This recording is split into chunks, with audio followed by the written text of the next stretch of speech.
جی ناظرین السلام علیکم۔ آپ دیکھ رہے ہیں دا ورلڈ آف آرٹ۔ میں ہوں صوفی عمر دراز۔ آپ سب کو خوش آمدید۔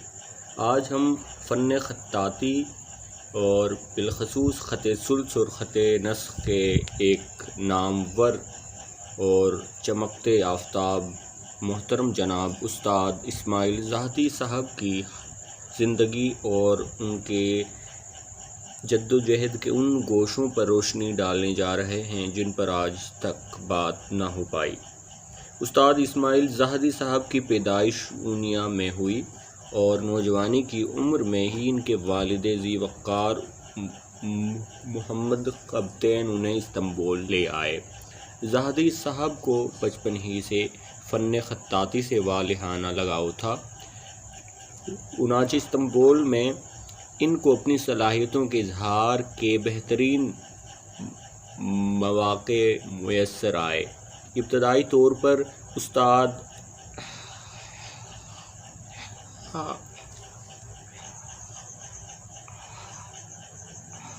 آفندی صاحب سے خطی استفادہ کیا اور ان سے بنیادی 6 خطوط سیکھے، ساتھ ہی ساتھ قرآن پاک بھی سیکھتے رہے۔ اسماعیل زاہدی صاحب نے استاد محمد امین صاحب سے بھی اصلاح لی جو عثمانی خطاطین میں نمایاں مقام رکھتے تھے۔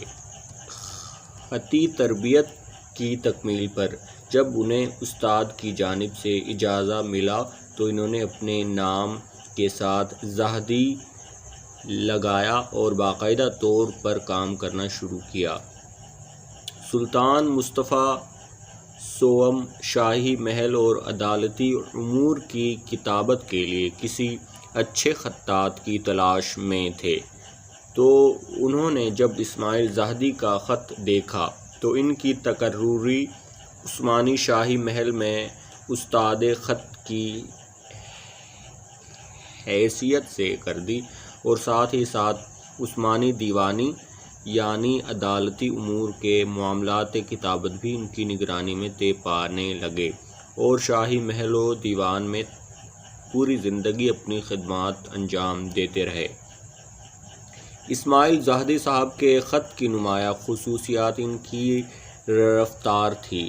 خط نسخ و ثلث العادی میں کیا گیا کام پیشرو خطاطین کی نسبت زیادہ چست اور لطیف ہے۔ آپ نے 40 مرتبہ قرآن پاک کی کتابت کی اور بے شمار خطاط و مرقعات تحریر کیے۔ یوں تو ان کے تلامذہ کی تعداد بہت زیادہ ہے، مگر ان میں سب سے نمایاں اور ان کے لیے اپنے ہی چھوٹے بھائی مصطفیٰ راقم صاحب تھے۔ زاہدی صاحب چونکہ ثلث جلی میں پرانی روش پر کاربند تھے، لیکن مصطفیٰ راقم نے خط ثلث جلی میں ان گنت اصلاحات کی۔ ماہرین فن خطاطی اس بات پر متفق بھی ہیں کہ جدید خط ثلث جلی کے معمار اول مصطفیٰ راقم صاحب ہیں، اور پہلی مرتبہ خط ثلث جلی میں قالب سازی کا فن متعارف کیا۔ دلچسپ بات یہ ہے کہ یہ تمام اصلاحات مصطفیٰ راقم منظر عام پر تب تک نہ لائے جب تک اسماعیل زاہدی صاحب تاحیات تھے۔ شاید ان کا احترام رکھنا مقصود تھا۔ 1 شوال بمطابق 12 دسمبر 1806 میں زاہدی صاحب کی وفات پائی اور تدفین مشہور زمانہ قبرستان قرہ جاہ احمد میں ہوئی، جہاں پر آج بھی خطاطین آتے ہیں اور مصطفیٰ راقم کے خوبصورت خط میں لکھی گئی لوح قبر کو دیکھ کر مسحور ہو جاتے ہیں۔ مرحوم خطاط نجم الدین اوکھیائی نے استاد عارف آفندی سے سنا تھا کہ جب مصطفیٰ راقم اسماعیل زاہدی کی لوح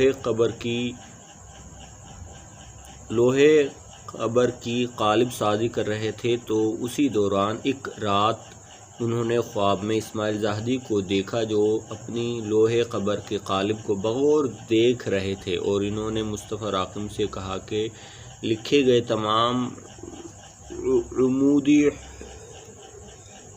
حروف کو مزید طویل اور موٹا کر دو۔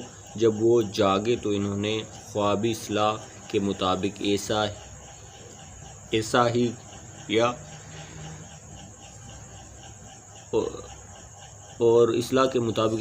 اور لوح قبر شاہکار بن گئی۔ یہ تھے استاد اسماعیل زاہدی صاحب، ان کی زندگی پر ہم نے یہ کوشش پیش کی، امید ہے آپ کو اچھی لگی ہوگی۔ اس کی تحقیق جناب راشد علی سجاد صاحب نے اور ہم نے یہ پیش کی ہے۔ شکریہ۔